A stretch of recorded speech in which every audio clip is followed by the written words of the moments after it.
प्रियमूर्तये श्रीमती भक्तिवल्लभ श्रीयुक्त गोस्वामी नमः। यतीन्द्रियनमस्तुभ्यं गौरकृष्ण प्रियात्मने रूपानुपगति ज्ञाय गुरुदेवाय ते नमः।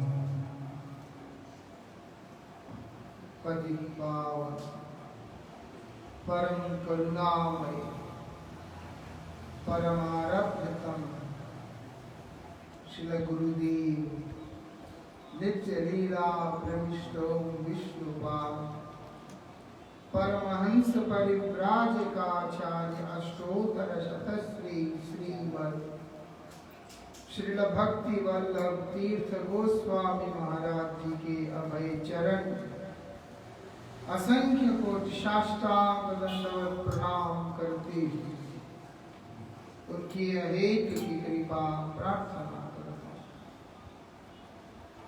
कृपया ये बीच का स्थान तो रखिएगा नहीं, है ना। आप लोग तो बैठ सकते हैं, आगे आ जाइए।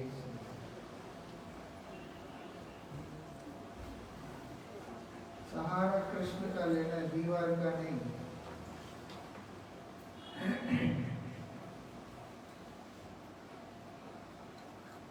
भगवान क्या बतलाते हैं भगवत गीता जी के अंदर, नमाम दुष्कृतिनो मूढ़ा प्रपद्यन्ते नराधम। कौन सा व्यक्ति, दुष्कृतिशाली व्यक्ति, वो मुझ में शरणागत कभी भी नहीं होगा। आज के आधुनिक समाज के अंदर भजन करने वाले व्यक्ति को, भगवान के श्री चरणों में आश्रय ग्रहण करने वाले व्यक्ति को बड़े ही विकट और विकृत भाव से बुद्धिजीवी समझने वाले लोग देखते होते हैं। लेकिन वो परम बद्ध जीव कौन है, उसके लिए भगवान स्वयं बतला रहे हैं। दुष्कृतिशाली जो व्यक्ति है वो मुझ में कभी भी शरणागत नहीं होगा। नराधम व्यक्ति कभी भी मुझ में शरणागत नहीं होगा। वो व्यक्ति माया अपहृता ज्ञान, माया के द्वारा जिनका ज्ञान हरण हो चुका है, वो भी कभी भी मुझ में शरणागत नहीं होगा। आसुरीम भावमाश्रित, असुर भाव को जिसने स्वीकार कर लिया, आश्रय कर लिया,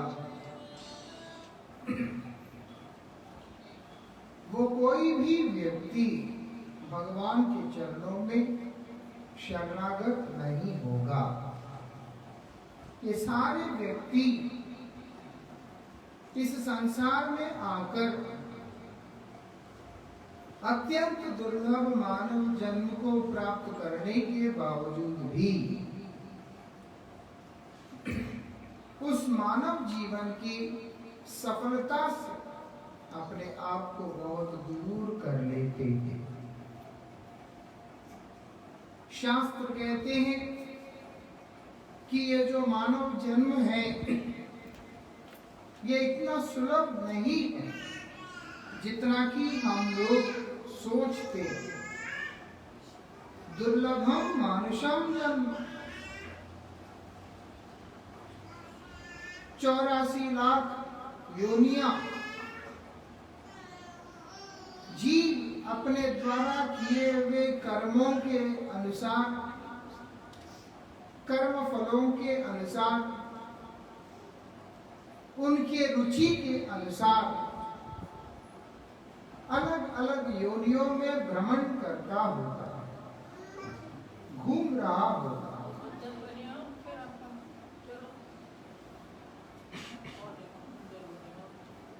बैठिए, वहीं बैठ जाइए, कोई बात नहीं, वहीं बैठ जाइए।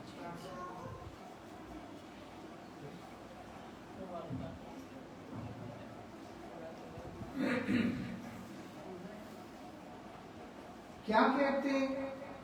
84 लाख योनियों में जीव भ्रमण कर रहा होता है और उसी भ्रमण करता हुआ जीव अपने कर्म फलों को भोगता हुआ जीव को देखकर जब प्रभु का हृदय द्रवीभूत हो उठता, पिघल जाता है कि ये तो मूर्ख है, इसके अंदर कभी भी अपने आत्म कल्याण का इच्छा जागृत हो ही नहीं सकता। इसीलिए भगवान कृपा करके उसको स्वयं मनुष्य योनि प्रदान कर देते हैं। भगवान कृपा करके उसको मानव शरीर प्रदान करते हैं। और शास्त्र कहते हैं, सत्पुरुष कहते हैं कि दुर्लभम मानुषम जन्मम, दुर्लभ है। क्यों? तुम सोचो कि मैं अपने कर्मों से मानव जन्म को प्राप्त करूंगा, बोलते हैं संभव ही नहीं है।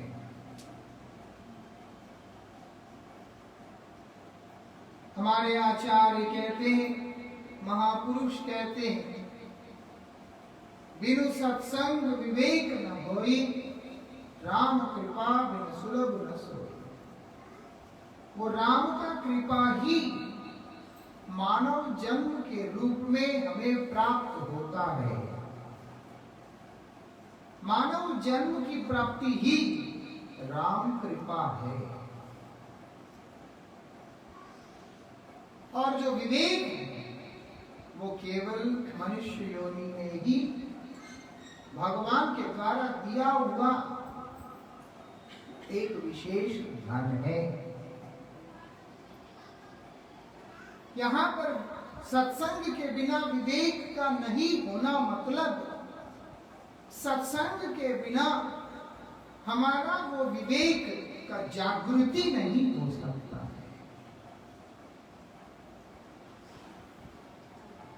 जो मानव जीवन का एक मुख्य वस्तु, क्यों? पशु और मनुष्य दोनों ही वास्तविकता में एक समान है। आजकल लोगों के अंदर एक वो है, सब समान, ऑल आर इक्वल। हम मुख से बोलते हैं, शास्त्र समान भाव से देखते हैं। हम मुख से बोलते हैं, लेकिन जिसके प्रति प्रीति होता है उसके प्रति हमारा सॉफ्ट कॉर्नर अपने आप बन जाता है ना। जिससे हम प्रेम करने लगते हैं, यद्यपि सब एक होने के बावजूद भी जिसके प्रति हमारा प्रेम है वो सबसे अलग भी हो जाता है।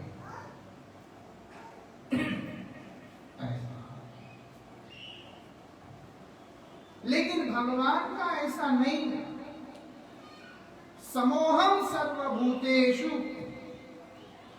84 लाख योनियों के अंदर भ्रमण करने वाले जितने भी जीव होते हैं, मैं सबके लिए तो समान हूं। इसीलिए सबके ऊपर मैं कृपा करता। वो कृपामयी भगवान जब तमाम योनियों के अंदर भ्रमण करता हुआ जीव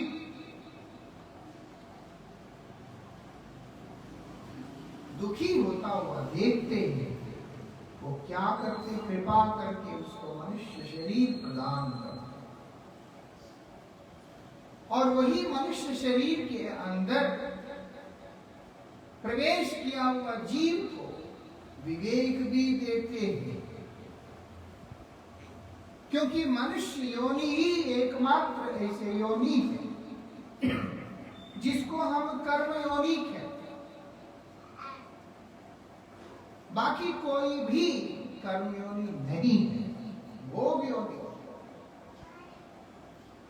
किसको भोग करते? अपने द्वारा किए हुए कृतकर्मों के परिणाम को भोग करते। मनुष्य अपने लिए परिणाम निर्णय कर सकता है, ऐसा अपने लिए वो अपना परिणाम निर्णय कर सकता है। कैसे? कर्म करके। इसीलिए वो विवेक जिससे वो अपने लिए किस स्तर के कर्म को कर सकता है उसका चयन कर सके, अपने लिए परम मंगलकारी कर्मों का चयन वो भगवान ने जीव को दे रखा होता है, जो कि अन्य योनियों में नहीं होता है। ऐसा इसीलिए विवेक जो हमारे पास है, जो पशुओं में नहीं, उसको जगाने का जो तरीका है वही सत्संग है, वही सत्संग। भगवान कृपा करके मनुष्य योनि प्रदान करते हैं और विवेक प्रदान करते हैं,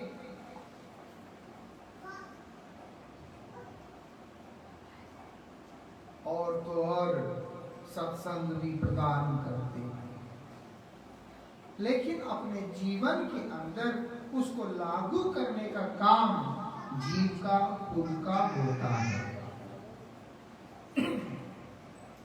जिसने लागू किया उसका जीवन शोधित हुआ, सुधरा। जिसने लागू नहीं किया उसके लिए बोलते हैं वही दुष्कृतिशाली। दुष्कृति मतलब क्या है? उसके कृति जितना भी है, उसके जितने भी कर्म हैं, वो सब भगवत विमुख कर्म ही माना। मतलब जान के हो अनजान के हो, कभी भी भूल से भी भगवान की सेवा बोल करके कभी उसने कुछ किया ही नहीं। मतलब भगवान का ना कभी नाम करेगा, भगवान का ना कभी सेवा करेगा, भगवान के भक्तों का संग करेगा, कुछ भी नहीं करेगा।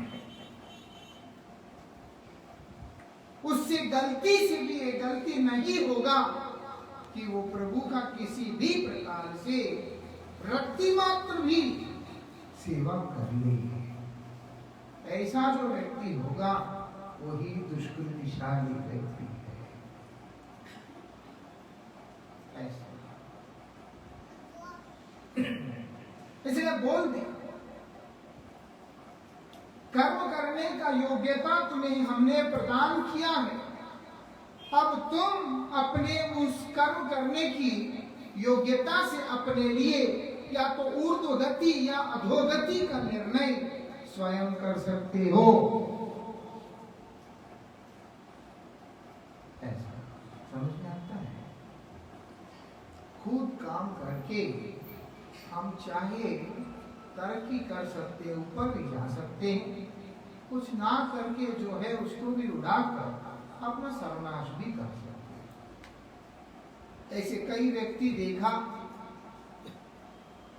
जिनके प्रति बड़े उदार भाव से बहुत सारे व्यक्ति बहुत कुछ करते, लेकिन दुर्भाग्य जब सिर चढ़ के बोलने लगता है वो उसके भाग्य में फुटपाथ के अलावा कुछ नहीं होता। ऐसे रोड में बैठकर भेलपुरी बेचने वाले को भी बिल्डर बनते देखा। स्ट्रीट लाइट के नीचे पढ़कर विश्व का सबसे बड़ा सशक्त देश का राष्ट्रपति बनता हुआ इतिहास भी सुना। मालूम है अब्राहम लिंकन अमेरिका का जो राष्ट्रपति कितना गरीब, और उसके जीवन में बहुत सारे दुर्भाग्यपूर्ण घटनाएं, माता पिता कोई भी नहीं, मतलब अनाथ की तरह हो गया। स्ट्रीट लाइट के नीचे पढ़ कर मेहनत कर अमेरिका का राष्ट्रपति भी बना। एक नहीं दो नहीं, ऐसे असंख्य प्रेरणात्मक दृष्टांत हम लोग अपने इस संसार में देख सकते। दुर्भाग्यशाली कौन है? दुष्कृतिशाली। बड़ी सुंदर मौका उसका हाथ में देने के बावजूद भी उसको हाथ से गवा दे। सबसे बड़ा दुर्भाग्यशाली कौन है? ऐसा नहीं कि इस संसार में कोई आपको मदद करना चाहता था, उस मदद को आप ले नहीं पाए। परम दयालु प्रभु ने कृपा करके हमको ये दुर्लभ मानव दे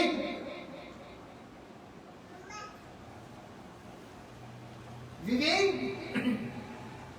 लेकिन उसका सही इस्तेमाल नहीं करने वाला ही दुष्कृतिशाली व्यक्ति है। ऐसे दुष्कृतिशाली व्यक्ति वो नराधम ही होता है। उसके अंदर कोई गुण नहीं होता, लेकिन वो अपने आप को बहुत महान समझता है। दंभ के द्वारा ग्रस्त, अभिमान से चूर, ऐसा भाव उसके अंदर रहता।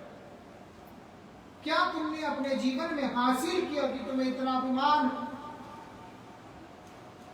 ऐसे ये सब कौन है? नराधम व्यक्ति। सूरदास जी महाराज कहते हैं, जिन तन दियो ताहे बिसरायो, ऐसो नमक हरामी। अरे जिसने तुम पर उपकार करके तुम्हें ये देख प्रदान किया, तुम तो सूकर बन के विष्टा का भक्षण कर रहे थे। प्रभु ने देखा, उनके मन में कष्ट हुआ, मेरा जीव क्या खाना, कहां खराब होकर के पड़ा हुआ। इसीलिए उदार भी होकर, वदान्य होकर, परम कृपामयी होकर प्रभु क्या कर रहे हैं? हम लोगों के मनुष्य शरीर प्रदान कर रहे हैं। उसके बाद भी जो इसका लाभ नहीं लेता है वही नराधम है। जिसका खाते हैं उसी का विद्रोह करते हैं, वही तो नराधम।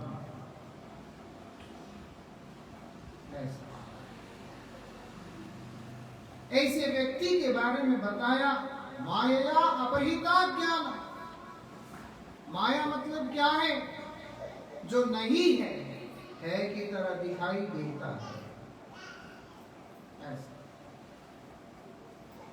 जागृत अवस्था के अंदर व्यक्ति के द्वारा देखे जाने वाला जो स्वप्न है वही माया है। सपना ही माया है, समझ गया?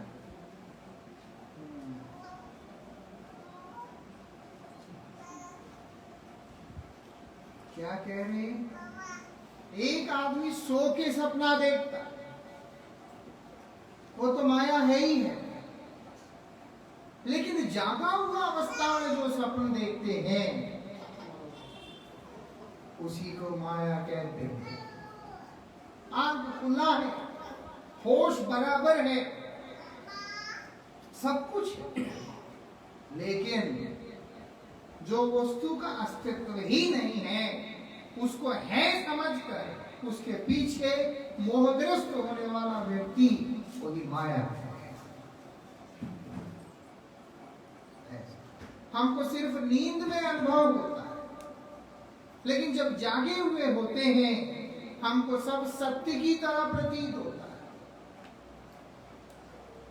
लेकिन वास्तविकता जागृत अवस्था के अंदर भी वो वस्तु का अस्तित्व नहीं है।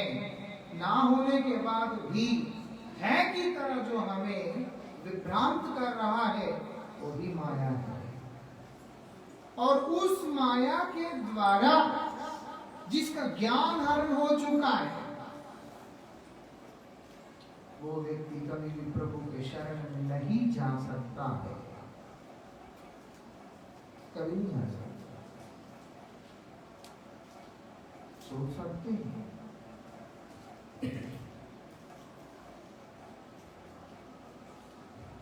माया ऐसी चीज, परमाराध्य श्री गुरुपाद पद्म हमारे जगत गुरु विष्णुपाद परमहंस श्री श्रीमद भक्ति वल्लभ तीर्थ गोस्वामी जी महाराज अपने दिव्य वाणी के माध्यम से हम लोगों को कई बार समझाया। माँ या मतलब है कि जो नहीं है लेकिन है की तरह अनुभव कराता है वही माया है।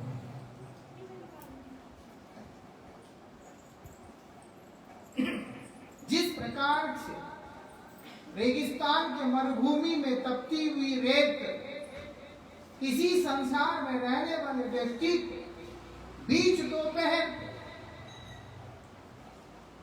जलाशय की तरह भ्रम पैदा करता है, लेकिन पानी कहाँ है? रेगिस्तान में। जो तृष्णा से तड़पता हुआ व्यक्ति उस चीज को देखकर जल के भाव से भ्रमित जरूर रहता है, ये विशेषता है। ऐसा ही है संसार, कोई रिश्ता नहीं है यहाँ, कोई बंधन नहीं, कोई अपना नहीं है, लेकिन हमेशा यही लगता है कि मेरा कोई है। कईयों को देखा शादी करके आते हैं, हम उनसे पूछते हैं कैसा अनुभव हो रहा है, कि स्वामी जी ऐसा लगता है कि मेरा कोई है, जीवन साथी।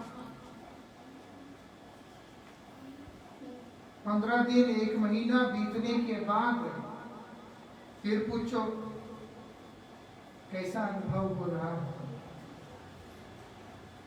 आप बहुत अच्छे हैं स्वामी जी, हमारा तो जिंदगी बर्बाद हो गया है। अरे 1 महीना पहले तो तुमको ऐसा लग रहा था कि भगवान ने तुम्हारे लिए ऐसे किसी को भेज दिया जो तुम्हारे सुख, तुम्हारे दुख, तुम्हारे ये, तुम्हारा वो, हर चीज का साथी है। 30 दिन तुम उनके साथ में नहीं जी सकते, अब ऐसा लग रहा है अब तो ढोल गले में लटका दिया, क्या चलाना ही पड़ेगा। ऐसी स्थिति क्यों? वो ना उस माता का दोष है ना इस व्यक्ति का दोष है, वो तो प्रकृति बना ही इस प्रकार से है, इस संसार में कोई किसी का होता ही नहीं है। लेकिन भगवान के चरणों में शरणागत ना होने के कारण इस संसार में रहने वाले व्यक्ति परस्पर एक दूसरे के साथ मिलकर इस प्रकार से अपने आप को भ्रमित करते हैं कि मैं तुम्हारे लिए पैदा हुआ और तुम मेरे लिए पैदा हुआ, बस। और बाद में जीवन को निकालते हुए रोते रोते जीवन को धक्का मारता। अगर मान लो ठीक चल भी गए,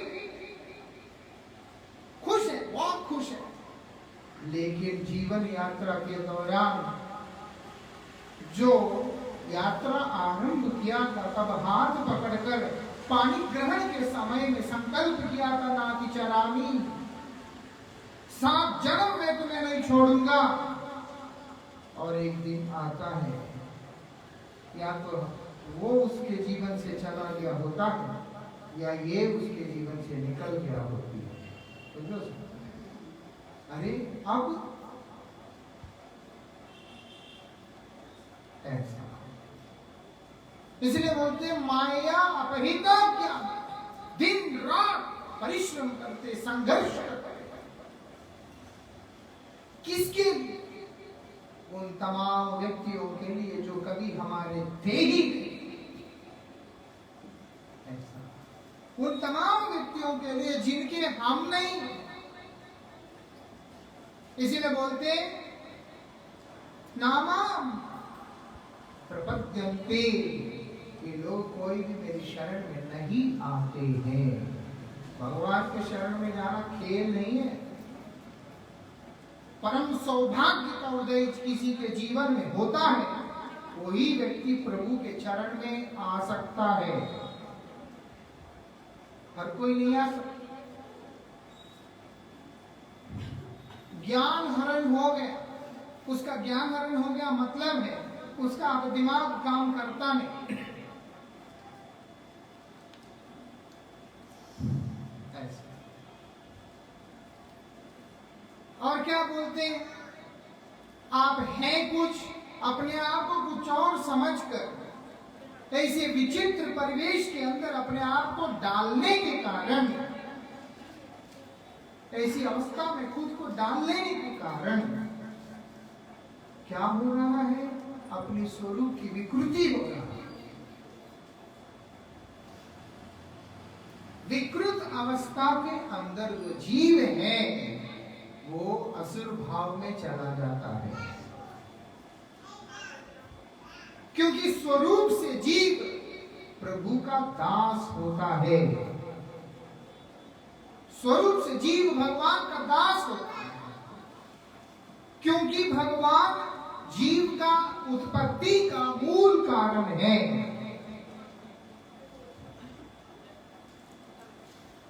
और जीव प्रभु का दास होता है। दास होकर, दासत्व से विमुख होकर जब स्वेच्छाचारी भाव से माइक जगत में आकर माया के साथ खेलने लगता है तो उसका स्वभाव के अंदर असुर वृत्ति प्रबल हो जाते हैं। आदमी जानवर बनना नहीं चाहता, बोलते तुम तो जानवर से भी खराब है।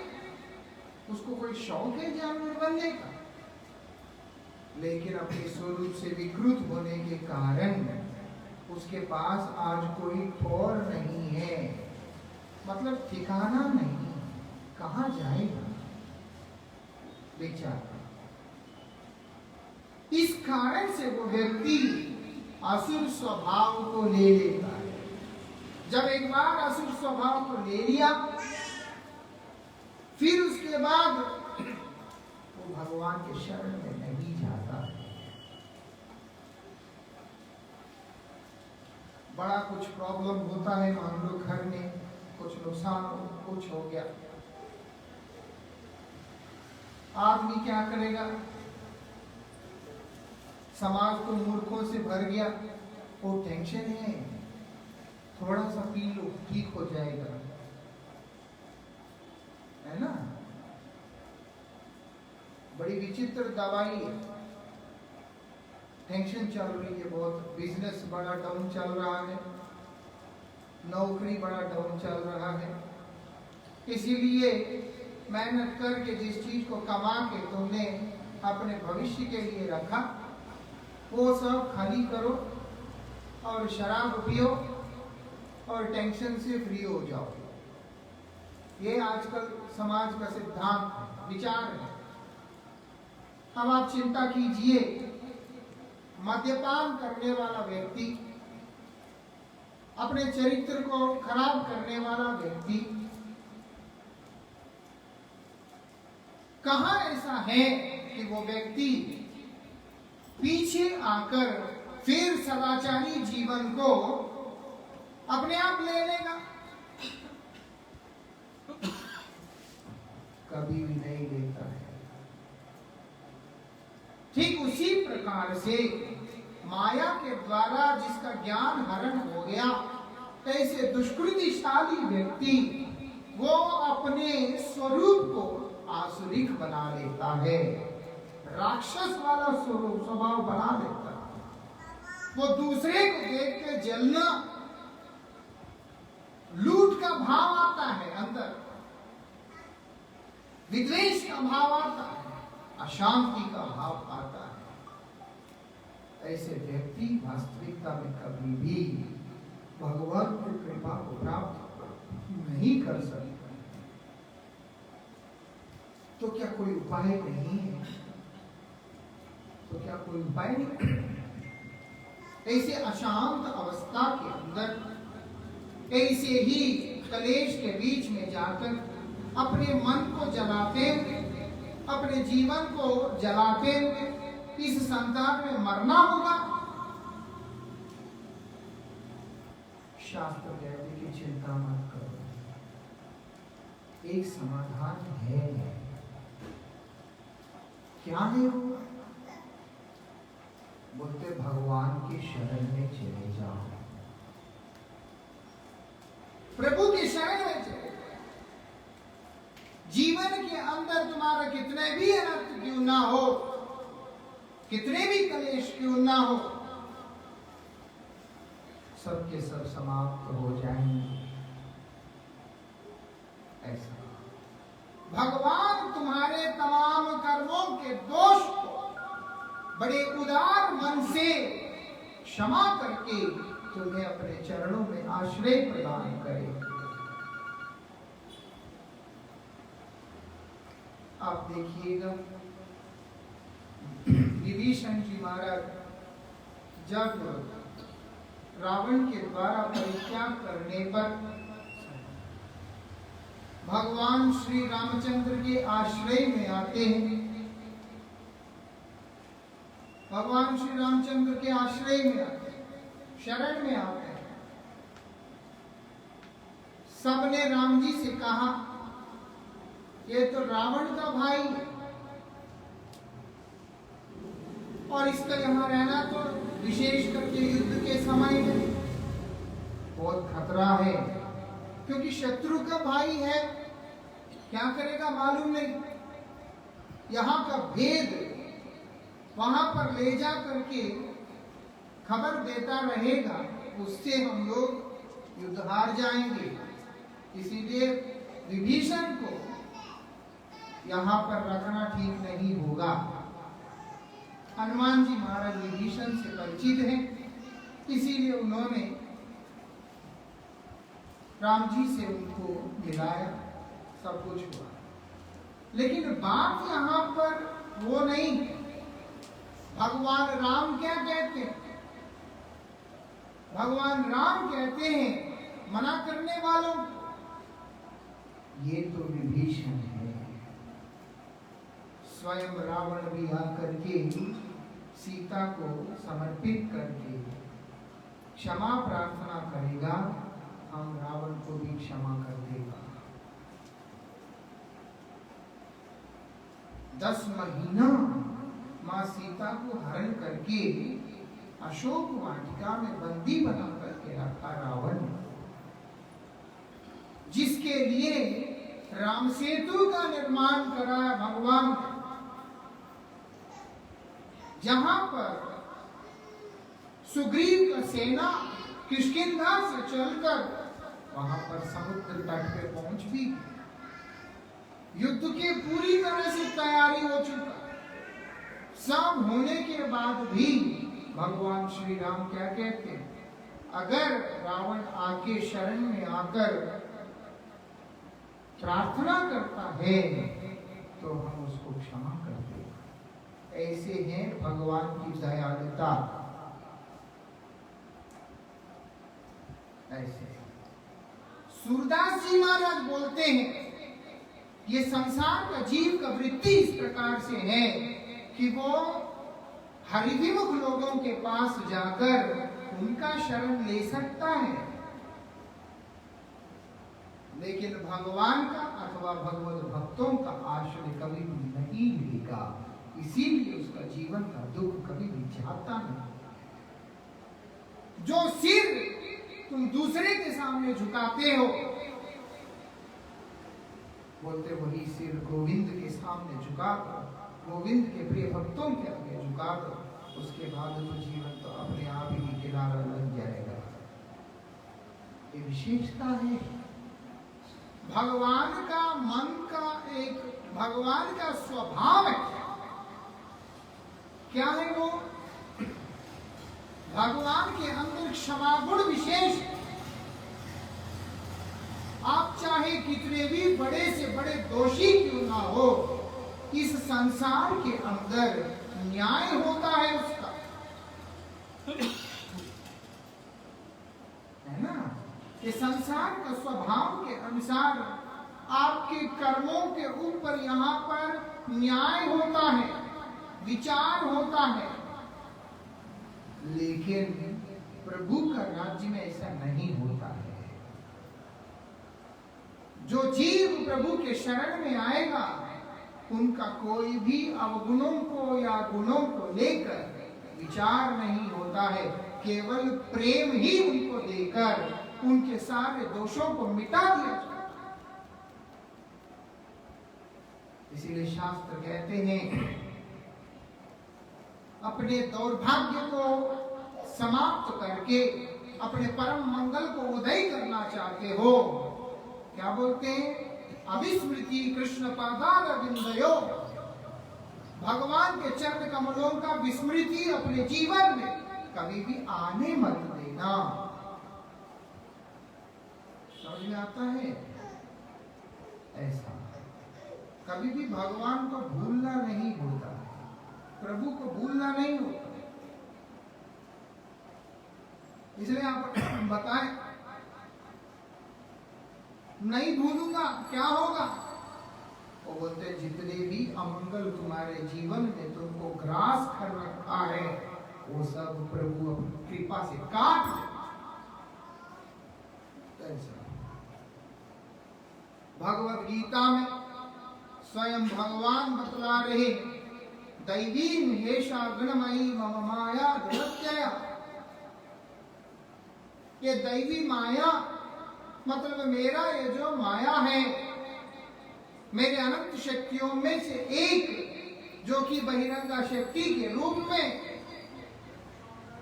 इस संसार को परिचालित कर रही है, जिनके नाम से हम लोग अभी ये नवरात्रि मना रहे माता के नाम पे, वो कौन है? भगवान की वो महामाया स्वरूपिणी है।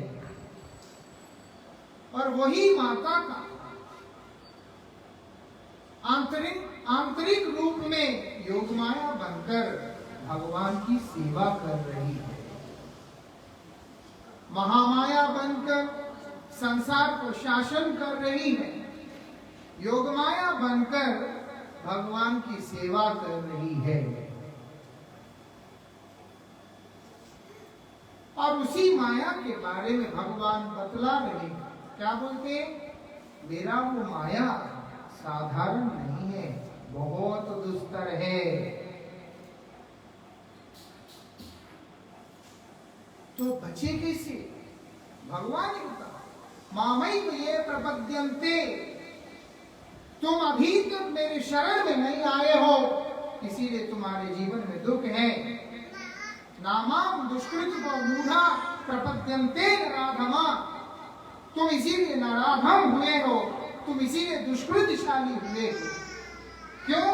नामाम प्रपद्येत, इसीलिए यहाँ भगवान बोल रहे मामई ये प्रपद्यन्ते, अगर तुम मेरे शरण में आओगे, माया वेताम तरंपिते, माया के द्वारा तुम्हारा त्राण हो जाएगा, माया से तुम्हारा मंगल हो जाएगा, त्राण हो जाएगा, कल्याण हो जाएगा।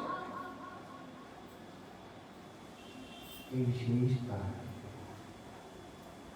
उसके लिए क्या करना होगा? मैं तो आपके शरण में जा नहीं सकता प्रभु, आप तो अधोक्षज हैं, ये अधो इंद्रियों के द्वारा, ये माया में आसक्त ये इंद्रियों के द्वारा तो आप दृष्टिगोचर नहीं है, ये चर्म चक्षुओं के द्वारा आप दृष्टिगोचर नहीं है, तो मैं क्या करूं?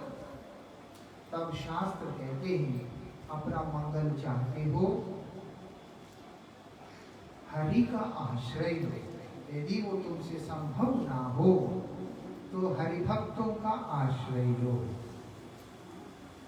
बस हरिभक्तों का आश्रय लेने से क्या होगा? बोलते क्योंकि हरि हरिभक्तों के ही है। भगवान क्या बोल रहे हैं? भक्त्या माम ग्रसितो हृदयो, मेरा हृदय को मेरे भक्त अपने भक्ति के द्वारा ग्रास कर लिया है, खींच लिया अपनी तरफ। ऐसा मेरा भक्त का जहां उपस्थिति है वहां पर मैं अपने आप ही आके बैठ जाता हूं। तुम मुझे ढूंढोगे, तुम्हारा भी विचार सही है, क्योंकि तुम माया में ग्रस्त होने के कारण तुम्हारे द्वारा पुकारने पे तुम्हारा आवाज मेरा तक नहीं आएगा, और साथ ही मेरे उपस्थिति के ऊपर तुम्हें विश्वास का अभाव होने के कारण तुम मेरी कृपा को कैसे प्राप्त करो। लेकिन चिंता मत करना, तुम्हारे लिए एक विकल्प हमने स्वयं निर्णय किया। वो क्या है?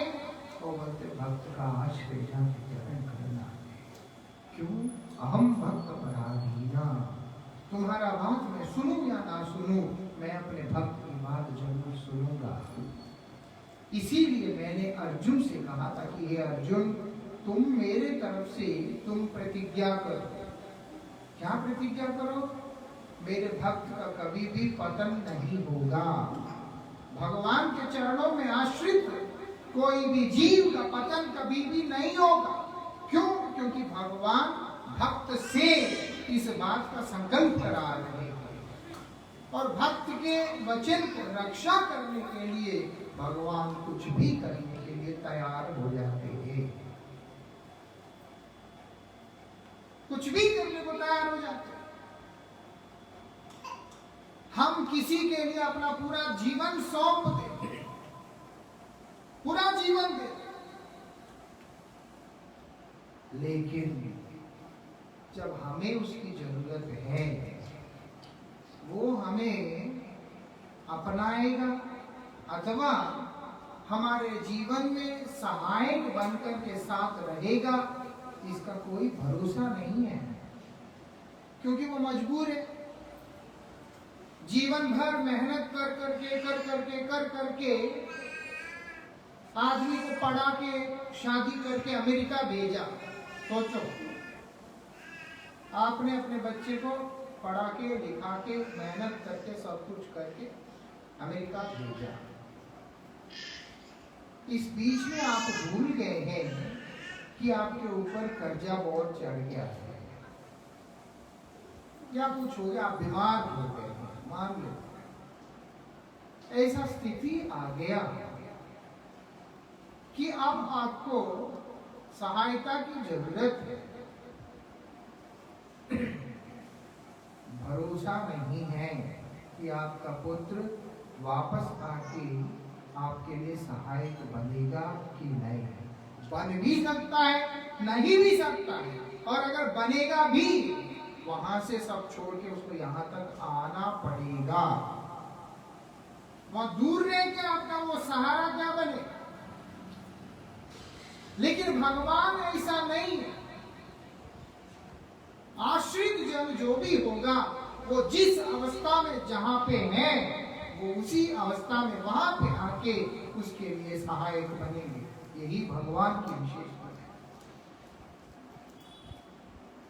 जब दुर्वासा ऋषि आकर पांडवों से कह रहे हैं कि मैं आपके यहाँ कह रहे हैं आपके यहाँ मैं अतिथि बन के आऊंगा, जब सूर्यदेव के द्वारा प्राप्त अक्षय पात्र में से आखिरी में मां द्रौपदी के द्वारा भोजन करने के बाद वो आए। अब खिलाए किसमें? ये काम्यवन के अंदर जमुना जी के तट पे ये लोग बैठे हुए दुखी होकर कि ब्राह्मण एक ऋषि हमारे यहाँ अतिथि बनकर के आए और हमें उन्हें भोजन कराने के लिए हमारे पास कुछ भी नहीं। क्यों? क्योंकि माँ द्रौपदी ने भी भोजन कर लिया। अब अक्षय पात्र में से भोजन अगले दिन सुबह ही निकलेगा, क्योंकि ऐसा वरदान था। जब तक द्रौपदी ने भोजन नहीं किया तब तक माँ द्रौपदी पूरे ब्रह्मांड को खिला सकती है उस पात्र से, लेकिन द्रौपदी का भोजन कर लेने पे उस दिन के लिए उस पात्र में से और कोई भोजन नहीं आएगा। अगले दिन का सूर्योदय का प्रतीक्षा करना पड़ेगा। ऐसे अब वो कृष्ण को याद करते, भगवान को याद करते, क्या होता है? कृष्ण को याद करते क्या होता है? द्वारिका में बैठे हुए गोविंद काम्यवन में बैठी हुई द्रौपदी के सम्मुख में उसी समय प्रकट हो जाते और वो कहती कि प्रभु, तो कृष्ण कहते हैं अभी नहीं, पहले भूख लग रहा है, कुछ खिलाओ। बोलते क्या उपहास है, ये क्या मजाक है? इसी समस्या का समाधान के लिए हमने आपको याद किया और आप आके हमसे मजाक करते हैं कि भूख लग रहा है, क्या खिलाओ? बोलते जो है वही खिला दो। उस पात्र के अंदर एक अन्न का दाना रह गया था, एक चावल का दाना उसके अंदर रह गया था प्रभु इच्छा से, और भगवान ने उसी को उठाकर अपने मुख में दिया और बोलता तृप्तस्मि। हम सिर्फ कहानी समझते हैं, लेकिन उस कहानी के पीछे सार जो है वो हम समझ नहीं पाते, तात्पर्य नहीं समझ पाते।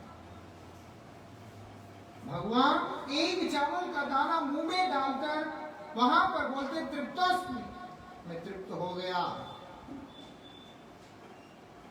भगवान जहां पर तृप्त हो गए हैं, अनंत ब्रह्मांड तृप्त हो गए हैं। दुर्वासा ऋषि जो कि 10,000 साल कुछ भी नहीं खा के रह सकते हैं, और वही दुर्वासा ऋषि 10,000 साल का खाना एक साथ खा सकते हैं।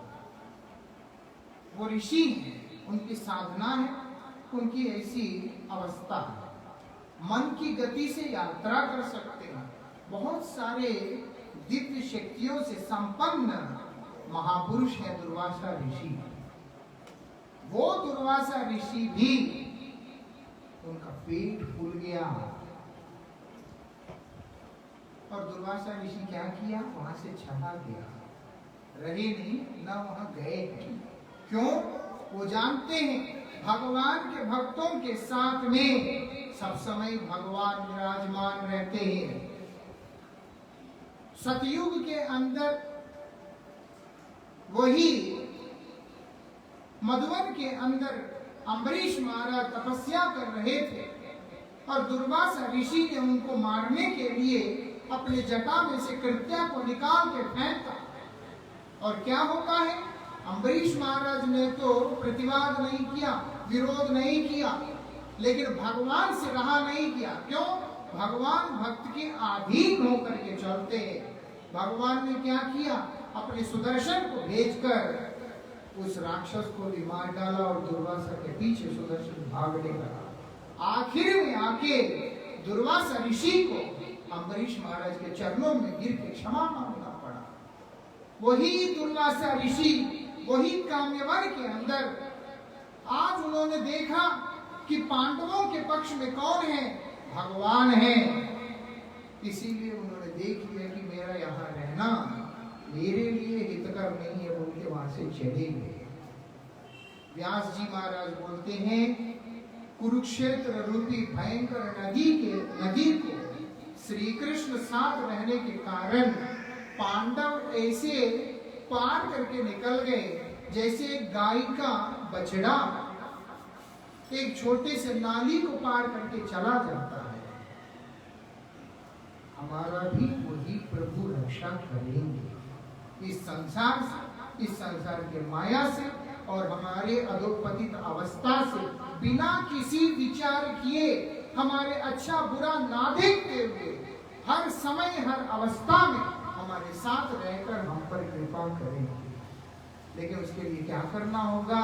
उनके शरण में जाना होगा। मामैक्य प्रपद्यन्ते, उनके शरण में कैसे जाएंगे वो हमें आता नहीं, तो बोलते सत्संग में जाना। इसीलिए सब समय सत्संग करते रहिएगा, भक्तों के बीच में रहकर, भक्तों के संग में रहकर भगवान का नाम कीजिएगा, परम मंगल होगा। अभी आ रहा है 16 तारीख से चौमासा का आखिरी महीना, जिसको कार्तिक मास कहते हैं। ये भगवान को अत्यंत प्रिय मास है। 4 महीनों में श्रावण, भाद्र, आश्विन और कार्तिक, उसमें से कार्तिक का महीना गोविंद को अत्यधिक प्रिय है। इसी महीना के अंदर भगवान ने कई सारी लीलाओं को किया। गोचारण लीला को किया, दामोदर लीला को किया, गोवर्धन पर्वत को धारण करने का लीला किया, ब्रह्मा को मोहित करने का लीला किया। कई सारी कृष्ण की लीला इसी कार्तिक महीने में हुआ।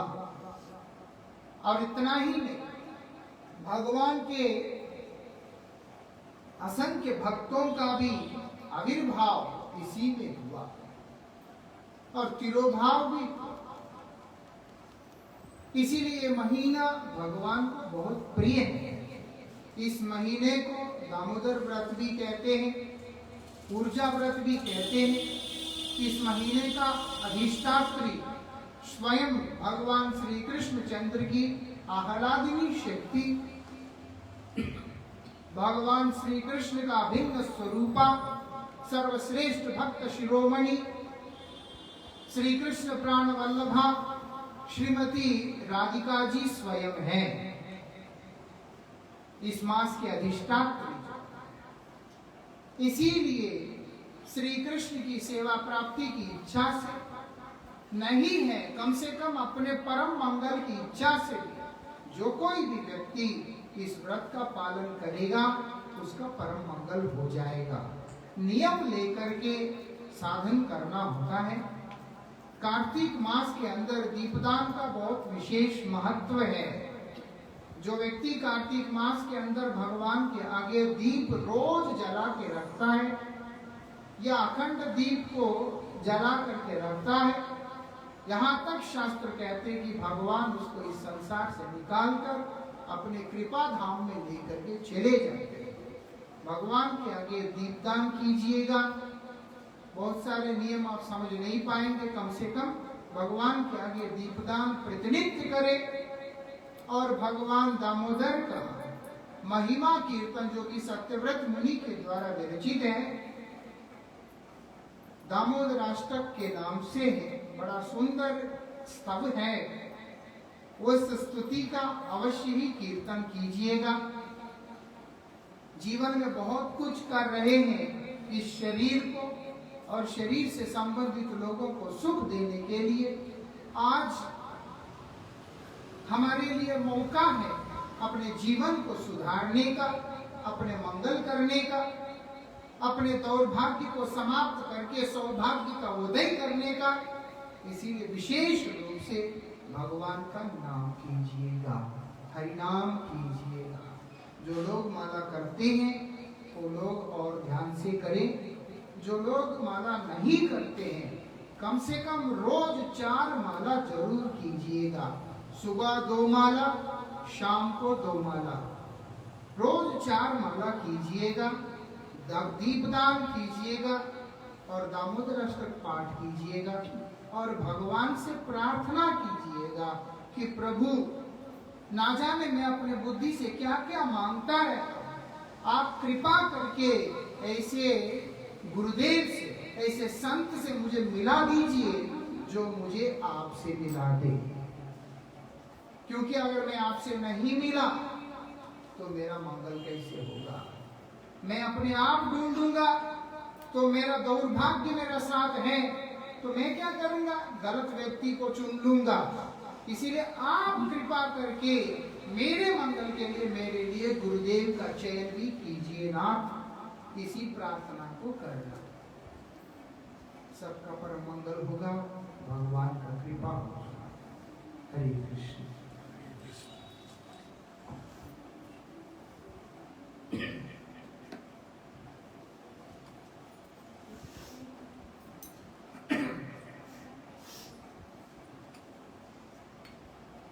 हरे कृष्णा हरे कृष्णा कृष्णा कृष्णा हरे हरे हरे राम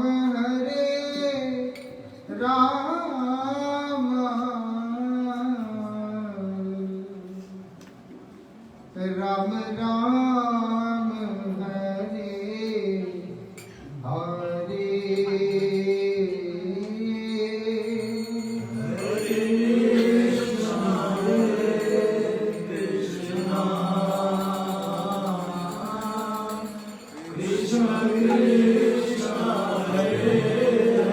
सब बोलिएगा, ये मंत्र है, महामंत्र।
Hare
Hare Krishna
व्यसन से अपने आप को अलग रखिएगा। बहुत तरह के व्यसन हैं। ऐसा नहीं कि कोई कहेगा कि मैं शराब नहीं पीता, मांस नहीं खाता, मतलब वो व्यसन नहीं करता। कई तरह का व्यसन है। समझने का प्रयास करें, व्यसनों से दूर रहे। और सबसे मुख्य बात यह है, प्रभु का स्मरण हमेशा करते रहे।